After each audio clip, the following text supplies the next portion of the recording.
নমস্কার বন্ধুরা, সবাই কেমন আছো? আশা করি খুব ভালো আছো। Welcome to RC blog. চলো আজকে আরেকটা রেসিপি নিয়ে চলে এলাম। আজকে রেসিপিটা আমার না, আমার বরের। চলো সেটাই শেয়ার করবো। আমি এখানে 250 গ্রাম মাংস নিয়েছি, আর এদিকে তার জন্য সমস্ত উপকরণ জোগাড় করে নিয়েছি। এদিকে দেখো আমি সব কিছুই নিয়ে নিয়েছি, একে একে সব কিছুই তোমার সাথে বলবো আমি কী কী নিয়েছি আরও একবার। এইদিকে আমি মিক্সিতে আর মাংসটাকে একটু মিক্স করে নেব, আমি একটু কিমা করে নেব। আর এদিকে দেখো আমি একটু কর্নফ্লাওয়ারের জল, টমেটো কুচি, লঙ্কা কুচি, আর দুটো পাউরুটি, একটা ডিম, একটা পেঁয়াজ, আদা রসুন কুচি, ব্যাস। আর এদিকে রয়েছে আমার বিট গ্রামস আর ধনেপাতা।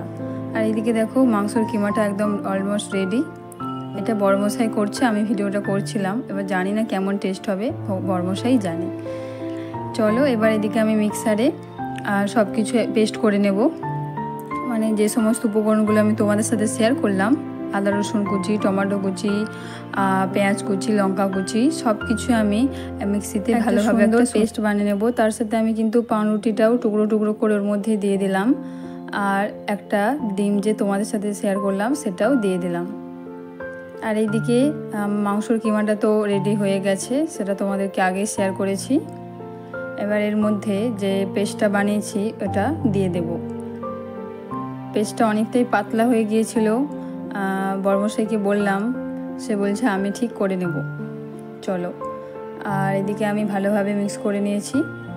আর লঙ্কা গুঁড়ো, সামান্য লবণ, ধনেপাতা, হলুদ গুঁড়ো সব কিছুই একে একে দিয়ে দিলাম। কিন্তু এটা যেহেতু ছোট প্লেট, এটার মধ্যে হবে না, আমাকে একটা অন্য প্লেটের ব্যবস্থা করতেই হবে অবশ্যই। আর তারপর একটু সামান্য গোলমরিচ গুঁড়ো, ধনে গুঁড়ো সব কিছুই আমি দিলাম যাতে টেস্টটা আরও স্বাদ হয়। এবার আমি এটাকে ভালো করে মিক্স করব। মিক্স করার পর তারপর তোমাদের সাথে আমি এটা শেয়ার করছি। দেখতেই পাচ্ছ এর মধ্যে আমি মিক্স করে নিয়েছি হালকা। তারপর এর মধ্যে আমি সেদ্ধ করে রাখা আলুগুলো 4 টুকরো দিয়ে দিলাম, যাতে পেস্টটা একটু টাইট হয়, আর না হলে প্রচুর একটু পাতলা হয়ে গিয়েছিলো। যে দেখো আলুগুলো আমি ভালোভাবে ম্যাশ করে দিচ্ছিলাম। বড়মশাই যদিও করছিল, আমি বললাম দাও আমি করে দিচ্ছি, তুমি পারবে না। এই যে দেখো আমার সুন্দর পেস্ট হয়ে গেছে। এবার এটাকে আমি একটা শেপ দিয়ে নেব, গোল গোল, মানে একটা চপের আকারে বা তোমরা যাই বলতে পারো, বোমার আকারে একটা গোল গোল করে শেপ দিয়ে দিচ্ছি আমি।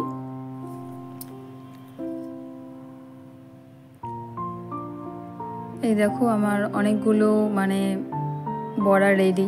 আর এটাকে আমি বেড গ্রামস বা বিস্কুটের গুঁড়ো যাই থাকুক না কেন তোমাদের কাছে সেটা ইউজ করতে পারো। এর মধ্যে ভালোভাবে কোট করে, আর এদিকে আমি একটু ডিম ফাটিয়ে নিয়েছি, ডিমের মধ্যে আরেকবার কোট করে নেব, তাহলে মানে এটা খুব ক্রিপসি হবে খেতে আর মুচমুচে হবে। আরও একবার আমি বেড গ্রামসে কোট করে নিলাম। এইভাবে আমি সবগুলোই একে একে বেড গ্রামসের মধ্যে কোট করে আবার ডিমের মধ্যে কোট করে নেব। সেটা চলো তাহলে সেটা তোমার সাথে শেয়ার করি। আমার সবগুলোই প্রায় বড়া কোট করে নেওয়া হয়ে গেছে, পুরো কমপ্লিট। চলো তোমার সাথে আমি দেখিয়ে দিলাম। আমি যে দেখো অনেকগুলো বড়াই হয়েছে, অনেকগুলোই হয়েছে, সেটাও তোমার সাথে শেয়ার করলাম। এদিকে আমি কড়াই তেল দিয়ে দিচ্ছি, তেলটা অনেকটাই গরম হয়ে গিয়েছে। এরপর একে একে আমি এর মধ্যে এগুলো দিয়ে দেব। যেহেতু প্রচণ্ড একটু পাতলা হয়েছিল, সেই জন্য তুলতে অসুবিধা হচ্ছিল ঠিকই, বাট আমি খুব সুন্দরভাবে তুলেছি কড়ার মধ্যে। আর এটা একদম লো মিডিয়াম আছে হালকাভাবে ভেজে নেব, নাহলে ভিতরে কাঁচা রয়ে যাবে আর বাইরেটা হয়ে যাবে। এই যে দেখো আমি এইভাবে এক এক করে সবগুলো বড়াই ভেজে নেব। আমার প্রায় অলমোস্ট কিছু ভাজা হয়ে গিয়েছে। আর যে দেখো এদিকে কিছু ভেজেছি আর অন্য জায়গায় কিছু রেখেছি। আমি সবটা তোমার সাথে শেয়ার করতে পারিনি, কারণ অনেকগুলো বড়া করেছি, সেটা তোমাদেরকে আমি দেখালাম, তাই ভাজতে অনেকটাই টাইম লেগে গিয়েছিলো। এই যে দেখো আমি এক এক করে ভেজে রাখছিলাম। অবশ্যই লো মিডিয়াম আঁচে এটাকে ভাজতে হবে, আর নয়তো একদম মানে কাঁচা রয়ে যাবে ভেতরটা।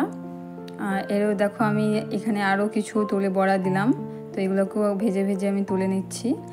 আর যারা অবশ্যই ভিডিওটা দেখছো, অবশ্যই ভিডিওটা মানে স্কিপ করবে না, পুরো ভিডিও দেখবে। আর ভালো লাগলে অবশ্যই লাইক, কমেন্ট আর শেয়ার করতে ভুলো না, ঠিক আছে? আমার দেখো এদিকে অলমোস্ট বড়াগুলো ভাজা কমপ্লিট হয়ে গিয়েছে। এবার আমি তোমাদেরকে পরিবেশন করে দেখাচ্ছি। যে দেখো আমার পরিবেশন অলমোস্ট রেডি। আমার এই রেসিপিটা কেমন লাগলো অবশ্যই তোমরা কমেন্ট করে জানিও। চলো আজকের মতো টাটা, দেখা হচ্ছে নেক্সট কোনো ভিডিও বা ব্লগের সাথেই।